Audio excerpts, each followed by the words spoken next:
I'll tie in the Bible. Oh, in the Bible. The former president of the United States, Donald Trump. Let's watch together. Today, it was a very important decision. We're very well crafted, and I think it will go a long way toward bringing our country together, which our country needs. And they worked long, they worked hard, and frankly, they worked very quickly on something that will be spoken about 100 years from now and 200 years from now. Extremely important. Essentially, you cannot take somebody out of a race because an opponent would like to have it that way. And it has nothing to do with the fact that it's the leading candidate, whether it was the leading candidate or a candidate that was well down on the totem pole. You cannot take somebody out of a race.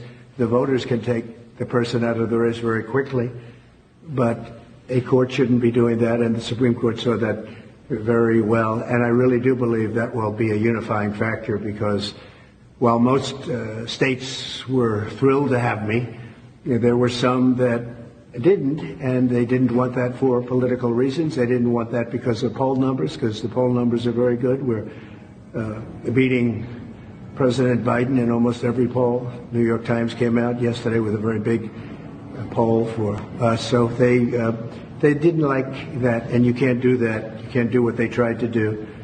And hopefully Colorado, as an example, will unify. I know there's tremendous support. They brought our support up very strong in Colorado, because people in Colorado thought that was a terrible thing that they did. And while we're on the subject, and another thing that will be coming up very soon will be immunity for a president, and not immunity for me, but for any president. If a president doesn't have full immunity, you really don't have a president, because nobody that is serving in that office will have the courage to make, in many cases, what would be the right decision, or it could be the wrong decision. It could be, in some cases, the wrong decision, but they have to make decisions, and they have to make them free of all terror that can be rained upon them when they leave office, or even before they leave office. And some decisions are very tough. I can tell you that as a president, that some decisions to make are very tough. I took out ISIS, and I took out some very big people from the standpoint of a different part of the world. Two of the leading terrorists, probably the two leading terrorists ever that we've ever seen in this world. And those are big decisions. I don't want to be prosecuted for it. Another president wouldn't want to be prosecuted for it. It had a tremendously positive impact. It stopped everything cold. And sometimes you have to make, they were tough decisions. Sometimes you have to make decisions like that. When you make a decision, you don't want to have your opposing party or opponent, or even somebody that just thinks you're wrong, bring a criminal suit against you, or any kind of a suit when you leave office. I have that right now at a level that nobody's ever seen before. I have rogue prosecutors, and I have rogue judges. I have judges that are out of control. And it's a very unfair thing for me, but serving perhaps as a sample to others of what should not be happening. When you make good decisions, and in my case, the economy was great. We didn't go into any wars. We totally defeated ISIS. We provided the largest tax cuts in history. We provided the largest regulation cuts in history. But think of it, no wars. We beat ISIS 100% of the caliphate. There were no wars. We did a job that was great, but maybe I wouldn't have done that. The caliphate, defeating them, was very powerful. It was going to take 4 years. It took me 4 months. But it was a very strong dictum that I gave. I said, get them, defeat them, end it. We were fighting for 20 years against ISIS, and we did it very quickly. I don't want to be prosecuted. In that case, it worked out very well. There will be some things that perhaps don't work out so well, but I don't want to be prosecuted because I decided to do something that is very much for the good of the country and actually for the good of the world. A president shouldn't have that on his mind, and he has to have a free and clear mind when he makes very big decisions.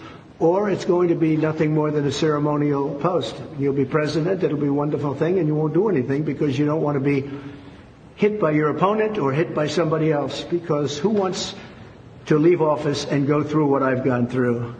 I'm being prosecuted by Biden. my opponent, because every one of these things, whether it's Fannie Willis or Bragg, these are local and state, but they're in total coordination with the White House. You can't do that. It shouldn't be done. I mean, a thing like that, in the case of the DA's office, they put one of the top people, maybe the second person, in the Manhattan DA's office to get Trump. They had a Hillary Clinton lawyer leave the law firm, very prestigious big law firm, leave the law firm to go into the DA's office to get Trump, Pomerantz, Mr. Pomerantz.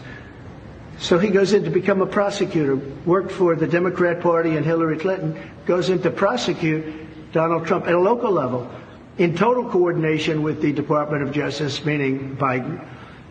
And then you have the Fannie Willis, or as she would say, Fani, F-A-N-I, but Fani.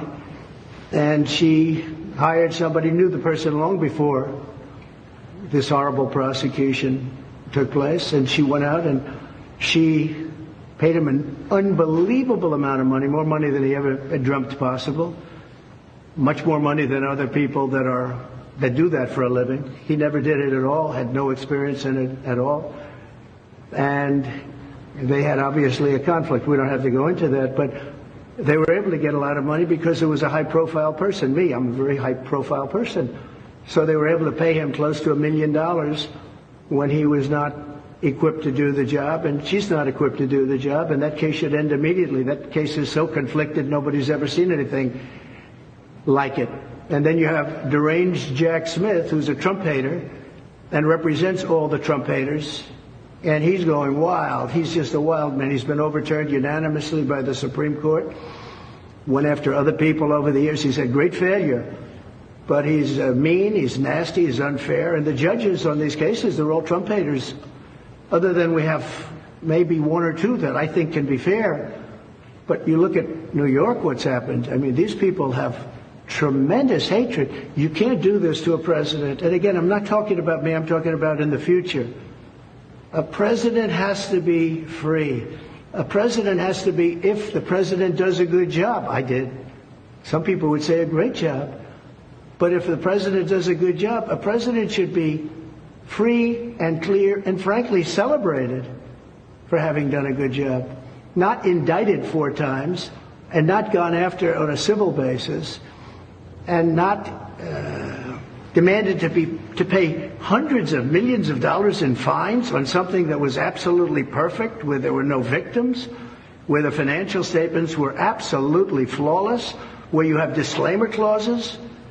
I mean, nobody's ever had a thing like this. I wasn't given a jury, and I had a clubhouse judge just come up with this number on a perfect loan and very conservative financial statements. But even at that, if you look, the disclaimer says don't rely on the financial statements in any way, shape, or form. Go out and do your own work. The bank in question had the most sophisticated lawyers in the world, frankly, one of the top law firms anywhere in the country, and they can defend themselves. What guys like Bragg and Letitia James and Fani and deranged Jack Smith, what they should be doing is fighting violent crime. And that would lead me to the end. I will say that President Biden, number one, stop weaponization. Fight your fight yourself. Don't use prosecutors and judges to go after your opponent, to try and damage your opponent so you can win an election. Our country is much bigger than that. The other thing I say to President Biden, close the borders now. This is not sustainable for our country. It's not sustainable for our cities. Our country is under siege. This is a violent thing that you've done. And many people are dying. Many, many people are dying. They die on the trip up. They die going through the border. And they die in our country. But many of the people coming up are from prisons and jails, from mental institutions and insane asylums. Many are terrorists. You see it. Many, many are terrorists. And I believe the real number that we have right now is probably closer to 15 million people. And by the time the term ends, I believe the president's term ends. I believe you'll be at close to 20 million people. That's almost larger than any state in the union. Our country, it is not sustainable. Many of these people are tough.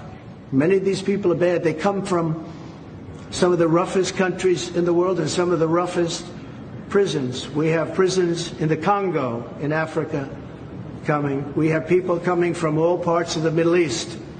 They're coming from Yemen, and yet we're bombing Yemen. You have to stop. You have to close the border. You have absolute authorization. You don't need Congress. I had the safest border in the history of our country, and I didn't use Congress for it.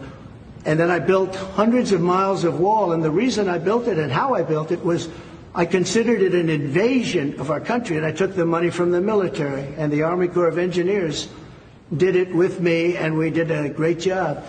And we had the safest border we've ever had, and now we have the most unsafe border anywhere in the world at any time. There's never been a border like this at any country, anywhere in the world. They would have fought with sticks and stones to stop the horrible situation that's occurring. Our people can't stand it, and the people coming in really can't stand it because they're dying. Many are dying on the trip up, and they're dying in the country. And also, many of the people are criminals, and they're doing tremendous harm. I call it migrant crime. It's migrant crime. It's a new category of crime.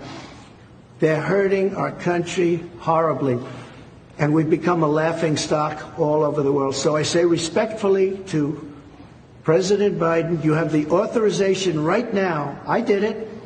I didn't go to Congress and say, do I have the right to close? I fought Congress on it. Close the borders. You can do it right now. You have everything. Use my policies. My policies were great. Everybody said it. Use my policies. So just to finish, I have great respect for the Supreme Court, and I want to just thank them for working so quickly and so diligently and so brilliantly. And again, this is a unifying factor. Everybody now is together, and they can go after me as a politician. They can go after me with votes, but they're not going to go after me with that kind of lawsuit that takes somebody out of a race who's leading in this case, but even if the person wasn't leading. And I want to thank you all for being here.